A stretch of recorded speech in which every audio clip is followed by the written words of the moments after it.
10 tahun lagi, wahana di Dufan mungkin sudah tidak bisa beroperasi. 35 tahun lagi, jalan-jalan besar di Jakarta bisa jadi tak lagi dapat digunakan. 100 tahun ke depan, sebagian besar monumen nasional akan terendam air. Dan 500 tahun kemudian, mungkin yang terlihat dari Monas hanya apinya saja. Dahulu, bumi merupakan samudera luas. Hingga suatu ketika, pergerakan tektonik membuat daratan Indonesia muncul dari bawah laut. Peristiwa ini diikuti oleh terbentuknya paparan Sunda dan paparan Sahul. Lalu, terjadi lagi pergerakan lempeng bumi, ditambah dengan naiknya permukaan laut. Akibatnya, pulau-pulau pun terpecah, dan dataran rendah berubah menjadi laut dangkal. Inilah awal mula terbentuknya Kepulauan Indonesia. Hal ini menjadi bukti bahwa sejak lama, wilayah Indonesia sudah berhadapan dengan naiknya permukaan laut. Apalagi, banyak dataran di Indonesia memang secara alami sudah rendah.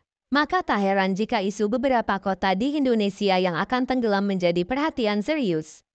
Salah satunya adalah Jakarta, yang kini bukan lagi ibu kota Indonesia setelah dipindahkannya pusat pemerintahan ke Ibu Kota Nusantara (IKN) di Kalimantan.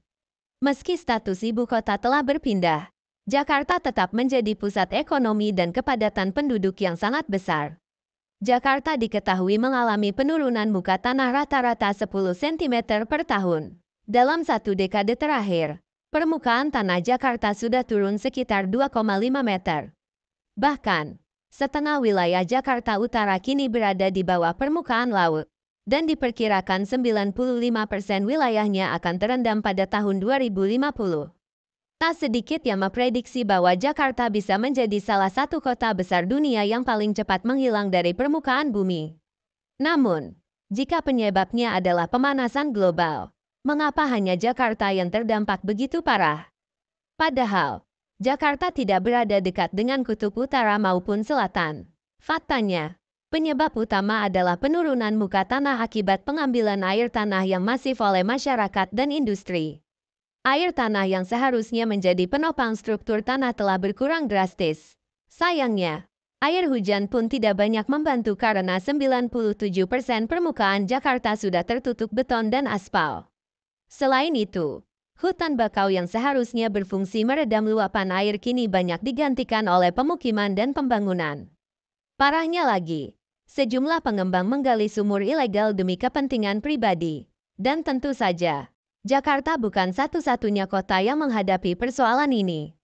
Bangkok juga mengalami penurunan tanah sekitar 1 cm per tahun dan diprediksi akan berada di bawah permukaan laut pada 2030.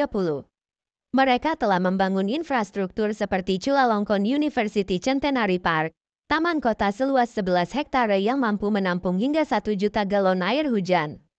Venesia, kota yang dikenal dengan 1000 kanal, juga menurun sekitar 2 cm per tahun. Sebagai solusinya, mereka membangun 78 gerbang air di 3 titik masuk utama untuk mengendalikan banjir pasang. Jakarta sebenarnya pernah merancang proyek tanggul laut raksasa di Teluk Jakarta guna menahan air laut dan mengimbangi penurunan tanah. Sayangnya, proyek ini diperkirakan tidak mampu bertahan hingga 2030. Sebagai perbandingan, Tokyo juga sempat mengalami masalah serupa pasca Perang Dunia II, dengan penurunan tanah hingga 2 meter akibat eksploitasi air tanah. Namun, dalam waktu 1-2 dekade, Tokyo berhasil bangkit menjadi kota yang tangguh terhadap dampak perubahan iklim. Mereka menerapkan pembatasan sumur bor, yang menekan penurunan tanah secara signifikan. Namun, solusi seperti ini tidak bisa begitu saja diterapkan di Jakarta. Untuk menghentikan penggunaan air tanah, Jakarta harus menyediakan akses air bersih yang merata melalui pipa. Di saat yang sama, sistem saluran air harus diperbaiki agar air hujan dapat mengalir ke sungai, bukan langsung ke laut atau menggenangi jalan. Sayangnya, upaya seperti membersihkan sungai dan kanal menimbulkan efek domino yang kompleks, mulai dari politisasi anggaran, penggusuran pemukiman kumuh, hingga tantangan regulasi dalam mengatur limbah rumah tangga dan industri. Namun, seberat apapun tantangannya, langkah-langkah ini tetap harus dilakukan jika kita ingin menjaga keberlangsungan dan masa depan Jakarta. Meski bukan lagi sebagai ibu kota negara, tapi tetap sebagai kota penting yang menjadi denyut nadi ekonomi dan budaya Indonesia.